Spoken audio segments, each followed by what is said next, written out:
श्रावण मास के इस पावन अवसर पर आपका हार्दिक स्वागत है हमारे आध्यात्मिक चैनल कर्मा कुटीर पर, जहां प्रतिदिन हम शिव पुराण की अद्भुत कथाओं का श्रवण करते हैं। आज हम पहुंचे हैं 13वें दिवस की कथा पर, जो अत्यंत भावपूर्ण और विशेष है। यह कथा केवल पार्वती जी की तपस्या की नहीं, बल्कि उनके प्रेम, धैर्य और शिव से उनके दिव्य मिलन की भी है।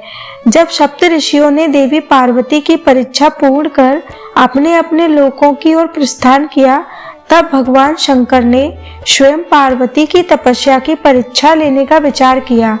वे परम संतुष्ट थे पार्वती के कठोर व्रत और प्रेम से, परंतु लोक शिक्षार्थ वे स्वयं ब्राह्मण के वेश में एक तपस्वी बनकर वन में पहुंचे, जहां पार्वती तपस्यारत थी। वे अपने प्रभावशाली रूप से छत्र और दंड के साथ उस वन में प्रविष्ट हुए। वहां उन्होंने देखा देवी पार्वती सखियों के साथ वेदी पर विराजमान थी, जैसे चंद्रमा की शीतल कला पृथ्वी पर उतरी हो। शिवजी ब्रह्मचारी के वेश में उनके समीप गए। पार्वती ने उन्हें देखकर सम्मान पूर्वक पूजन किया और प्रेम पूर्वक पूछा, हे विप्रवर, आप कौन हैं? कहां से पधारे हैं? आपका तेज इस वन को प्रकाशित कर रहा है। ब्राह्मण वेशधारी शिव बोले, मैं इच्छा अनुसार विचरण करने वाला एक वृद्ध ब्राह्मण हूँ, परोपकारी, तपस्वी और ज्ञानशील। किंतु तुम कौन हो देवी? इस निर्जन वन में क्यों तप कर रही हो? तुम न बालिका प्रतीत होती हो, न वृद्धा, बल्कि एक यौवन अवती हो, कन्या हो। क्या तुम वेद माता गायत्री हो या लक्ष्मी या सरस्वती देवी? विनम्रता से उत्तर दिया, हे विप्र, ना मैं गायत्री हूँ, न लक्ष्मी और ना ही सरस्वती। मैं हिमाचल की पुत्री पार्वती हूँ। पूर्व जन्म में मैं प्रजापति दक्ष की कन्या सती थी। इस जन्म में मैंने शिवजी को अपना आराध्य पति स्वीकार किया है, परंतु वे मुझे छोड़कर चले गए। तभी से मैं यहाँ आकर कठोर तपस्या कर रही हूँ, ताकि पुनः उन्हें प्राप्त कर सकूं। यदि वे मुझे नहीं स्वीकारते तो मैं अग्नि में प्रवेश कर आत्मोत्सर्ग करूंगी। यह कहकर देवी अग्नि में प्रविष्ट हो गई, परंतु उनके तप से अग्नि शीतल हो गई। अग्नि के ज्वालाओं के मध्य जब वे ऊपर उठने लगी, तब ब्राह्मण वेशधारी शिव मुस्कुराकर बोले, तुम्हारी तपस्या अद्भुत है, किंतु अभी तक तुम्हें अपना मनोरथ प्राप्त नहीं हुआ। बताओ तुम्हारी कामना क्या है? पार्वती की सखी विजया बोली, हे ब्राह्मण, मेरी सखी गिरिराज की पुत्री है। वह केवल शिव को ही अपना पति मानती है और 3000 कठोर वर्षों से तप कर रही है, ताकि उन्हें प्राप्त हो सके। नारद मुनि के कहने पर उन्होंने यह व्रत आरंभ किया है। शिवजी ने सुनकर व्यंग्य करते हुए कहा, जिस शिव को तुम चाहती हो वह तो विकट रूपधारी है, भस्म लिप्त जटाधारी, व्याघ्र चर्म पहनने वाले, भिक्षाटन करने वाले, विषपाई और सांपों से अलंकृत है। तुम जैसी सुंदरी को तो किसी सुयोग्य राजकुमार से विवाह करना चाहिए, ना कि ऐसे भयंकर रूपधारी से। सोने के बदले कांच क्यों लेना चाहती हो? पार्वती क्रोधित होकर बोली, हे विप्र, अब तक मैं आपको कोई ज्ञानी महात्मा समझती थी, किंतु आपने शिव का अपमान करके अपने अज्ञान को ही प्रकट किया है। आप कहते हैं आप शिव को जानते हैं, परंतु जो शिव के स्वरूप को नहीं जानते वे उनका उपवास ही कर सकते हैं। शिव ही परम ब्रह्म है, निर्विकार है, अनादि है, अनंत है, मृत्युंजय है। वे सृष्टि के कारण हैं, उनका कोई आरंभ और अंत नहीं। वे निर्गुण होते हुए भी सगुण के रूप में प्रतीत होते हैं। आपकी निंदा से न केवल आपको पाप लगेगा, बल्कि उसे सुनने वालों को भी। अतः हे सखी, इस ब्राह्मण को यहीं रोको, यह केवल निंदा ही करेगा। जैसे ही पार्वती वहां से जाने लगी, उसी क्षण भगवान शिव अपने असली रूप में प्रकट हुए और पार्वती का हाथ पकड़कर बोले, हे प्रिय, आप कहाँ जा रही हैं? अब मैं आपको कभी नहीं छोड़ूंगा। आपकी तपस्या ने मुझे खरीद लिया है। मैं सदा आपका ही हूँ। तीनों लोकों में आप जैसी अनुरक्त पत्नी नहीं है। आपने मुझे अपने प्रेम में बांध लिया है। पार्वती लज्जा से सिर झुका लेती हैं। वे बोली, हे प्रभु, आप मेरे स्वामी हैं। पूर्व जन्म में भी आपने मुझे अपनाया था। अब जब आप मुझे स्वीकारते हैं तो कृपा करके मेरे पिता के घर चलें। इस बार विवाह वेदोक्त विधि से हो। पूर्व जन्म में हमारे विवाह में कई विधियां छूट गई थी, विशेषकर गृह पूजन। इस बार देवताओं के हित के लिए विवाह शास्त्र सम्मत हो। भगवान शिव मुस्कुराकर बोले, हे देवी, मैं भिक्षुक स्वरूप में जाकर तुम्हारे पिता से कैसे याचना करूं? फिर भी यदि यही आपकी इच्छा है तो मैं प्रयास करूंगा। पार्वती ने आग्रह पूर्वक कहा, आपको मेरी याचना स्वीकार करनी होगी। हेममान को यह सौभाग्य दीजिए कि वे आपको अपनी कन्या समर्पित करें। इस वार्तालाप के पश्चात शिव और पार्वती दोनों अपने अपने स्थान को लौट गए। देवी पार्वती पितृगृह लौटी और सखियों सहित उत्सव पूर्वक उनका स्वागत हुआ। पर्वतराज हिमालय और मैना देवी ने उनके तप और शिव द्वारा स्वीकारने की कथा सुनी और अत्यंत प्रसन्न हुए। उसी समय शिवजी ने सप्तऋषियों को बुलाकर कहा कि वे हिमालय से विवाह की अनुमति लें। सप्त ऋषियों ने हिममान से मिलकर सारा वृतांत सुनाया। हिममान ने दोनों हाथ जोड़कर कहा, यह कन्या और मेरा सब कुछ शिव का ही है। मैं अपनी कन्या उन्हें सहर्ष समर्पित करता हूँ। ऋषियों ने पार्वती को आशीर्वाद दिया, हे शिवा, तुम भगवान शिव के लिए सुखदायिनी हो, तुम्हारा कल्याण हो। उन्होंने उत्तम मुहूर्त में विवाह तय कर दिया। शिव के पास लौट गए। भगवान शिव ने विवाह की अनुमति पाकर अपने गणों को बुलाया और उन्हें विवाह की तैयारी करने का आदेश दिया। देवताओं को निमंत्रण भेजे गए। ब्रह्मा, विष्णु, इंद्र सहित समस्त लोकपालों को आमंत्रित किया गया। शिव जी की बारात में उनके गण, भूत, पिशाच, किन्नर, नाग, यक्ष, गंधर्व आदि सभी सम्मिलित हुए, जिनका स्वरूप अत्यंत विचित्र और भयानक था। कोई एक नेत्र वाला था तो कोई त्रिनेत्रधारी, कोई सिर पर अग्नि धारण किए हुए था तो कोई हाथों में त्रिशूल, भाले और खप्पर लिए था। शिव बारात की शोभा एक अनोखी लीला बन गई। शिव स्वयं अपनी बारात का नेतृत्व कर रहे थे। उनके शरीर पर भस्म रमाई हुई थी, गले में नागों की माला थी, सिर पर जटाओं में गंगा विराजमान थी और चंद्रमा सुशोभित हो रहा था। व्याघ्र चर्म का वस्त्र पहने हुए वे आनंदित होकर अपनी बारात के साथ कैलाश से हिमालय की ओर प्रस्थान किए। भगवान शिव ने विवाह की अनुमति पाकर अपने गणों को आदेश दिया कि तुरंत विवाह की तैयारी करें। इस प्रकार विचित्र बारात को देखकर सभी लोग दंग रह गए। इस विचित्र बारात के वजह से देवी मैना अत्यंत ही भयभीत हुई। उनकी बारात में विचित्रता और दिव्यता का अद्भुत संगम था। भूतल पर पहली बार ऐसी बारात देखी जा रही थी जिसमें योगी और तांत्रिक, अप्सरा और देवता, पिशाच सभी एक साथ उल्लासित होकर भाग ले रहे थे। जैसे ही यह विशाल बारात पर्वतराज हिमालय की ओर चली, हिमालय के पास यह समाचार पहुंचा तो समस्त नगर में उत्सव का माहौल बन गया। कन्यादान हेतु मैना देवी ने अद्भुत श्रृंगार और वस्त्राभूषणों की व्यवस्था करवाई। पर्वतराज हिमालय ने सारा नगर स्वर्ण और रत्नों से सजवाया। उत्सव के लिए सुंदर स्वागत हेतु भव्य स्थान सजाए गए।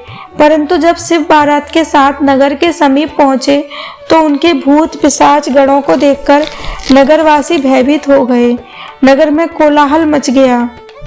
बच्चे रोने लगे, बुजुर्ग भी यह देखकर अचंभित हो गए। ऐसी विचित्र बारात आज तक किसी ने न देखी थी। सभी व्याकुल हो गए। उन्होंने हिमालय से कहा, यह कौन बारात है जिसमें कोई सामान्य मनुष्य नहीं, सबके रूप विकट और भयावह हैं। जो स्वयंवर है उनका स्वरूप तो और भी अधिक आश्चर्यजनक है। सिर पर भूतों की माला, शरीर पर भस्म है, नागों की माला पहने हैं, बाघ की खाल ओढ़े हैं और विषपान किए हैं।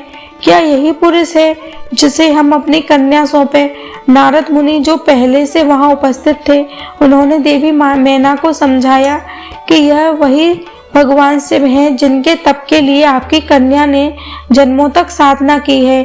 इनके बाह्य स्वरूप भले ही भयावह व्यतीत होता है, परंतु यह ही सृष्टि के मूल हैं। इन्हीं से संसार आरंभ होता है और इन्हीं में विलीन होता है। भगवान शिव ही सच्चे योगेश्वर हैं। वे निर्विकार हैं, निर्विशेष हैं और संसार की समस्त शक्तियों के नियंता हैं। आप सौभाग्यशाली हैं कि आपकी कन्या को स्वयं शिव वर रूप में प्राप्त हो रहे हैं। नारद मुनि के वचनों ने देवी मैना को थोड़ी शांति दी, परंतु उनका मातृत्व उन्हें अभी भी विचलित कर रहा था।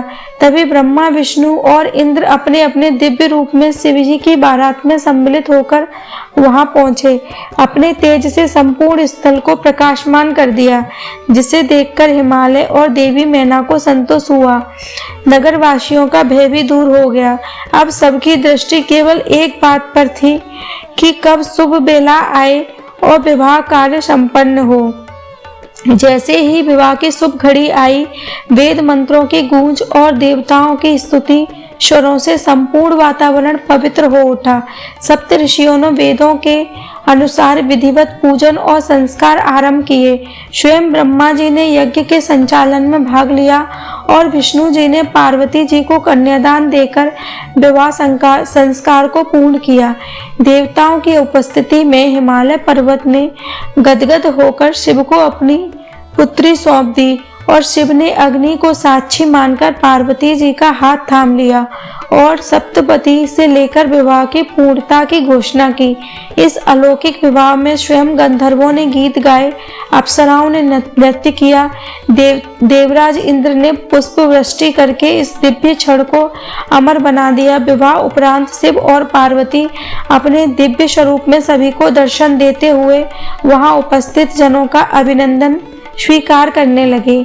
मैना देवी और हिमालय ने हर्ष व उल्लास से अपने सभी ऋषि मुनियों और देवताओं का आभार व्यक्त किया। पर्वतराज के महल में उत्सव का माहौल छा गया। चारों ओर मंगल गीत गूंजने लगे। पार्वती जी के सौंदर्य और तप की प्रशंसा हर कोई कर रहा था। शिव जी की करुणा और प्रेम को देख सबके हृदय द्रवित हो उठे। उस रात महल में शिव पार्वती के सम्मान में विशेष भजन संध्या का आयोजन हुआ, जिसमें नारद मुनि ने अपनी वीणा से संपूर्ण विवाह प्रसंग का मधुर वर्णन किया और देवताओं ने पार्वती को माता जगदम्बा के रूप में नमन किया। कुछ ही समय पश्चात शिव पार्वती हिमालय पर्वत से अपने वाहन नंदी पर आरूढ़ होकर कैलाश पर्वत की ओर प्रस्थान करने लगे। नगरवासियों ने पुष्प वृष्टि करते हुए उन्हें विदाई दी। उस यात्रा में चारों ओर देवगण गणपति शिव के साथ चल रहे थे। गंगा जल से पवित्र की गई भूमि पर शिव पार्वती की यात्रा होती रही। जैसे जैसे वे कैलाश की ओर बढ़ते गए, उनके मार्ग में सभी जीवों में आनंद और ऊर्जा का संचार होता गया। कैलाश पहुंचने पर सभी गणों ने भव्य स्वागत किया और आनंदोत्सव मनाया गया। उस दिन से कैलाश पर्वत शिव पार्वती का संयुक्त धाम बन गया, जहां से वे सृष्टि की लीला का संचालन करने लगे। समय के साथ पार्वती जी ने समस्त लोकों की मातृशक्ति का रूप धारण कर लिया।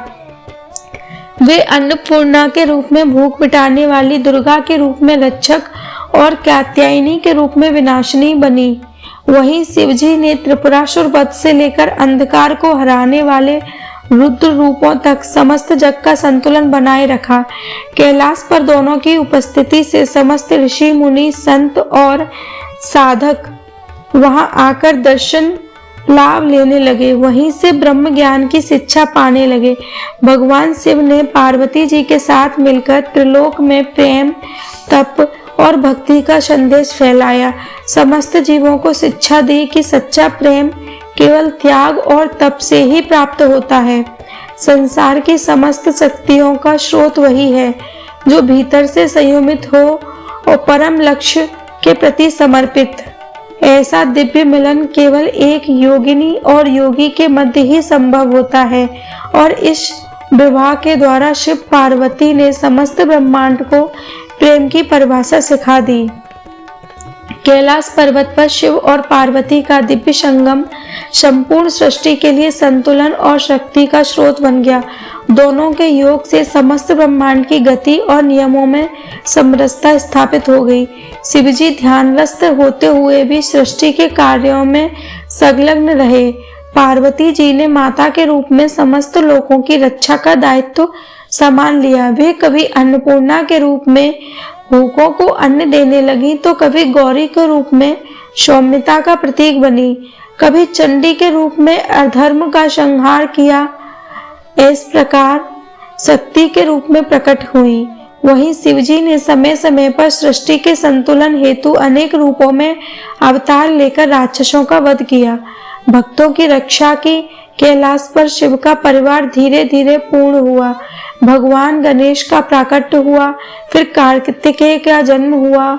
नंदी, भृंगी जैसे सेवकों ने सेवा में स्थायी स्थान प्राप्त किया।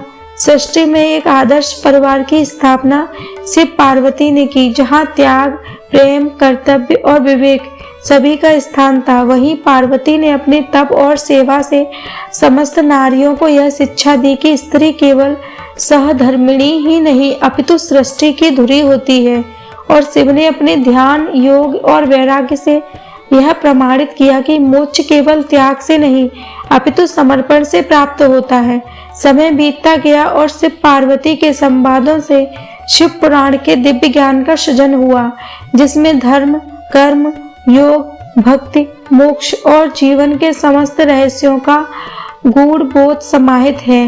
हिमालय से कैलाश तक की यह यात्रा केवल एक विवाह कथा नहीं, बल्कि आत्मा और परमात्मा के मिलन की वह अद्वितीय गाथा है जिसने मानव को ईश्वर से जुड़ने का मार्ग दिखाया।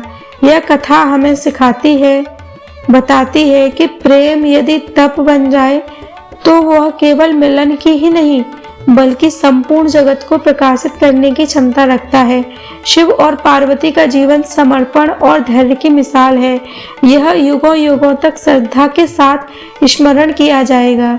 यह दिव्य कथा के श्रवण से केवल पुण्य ही नहीं मिलता अपितु जीवन की दिशा और दशा दोनों परिवर्तित हो सकती हैं। अतः आज के इस पावन अवसर पर हम कर्मा कुटीर की ओर से भगवान शिव और माता पार्वती के इस दिव्य विवाह को बारंबार नमन करते हैं और कामना करते हैं कि उनके आशीर्वाद से आपके जीवन में भी प्रेम, तप, धैर्य और आध्यात्मिक बल सदैव बना रहे।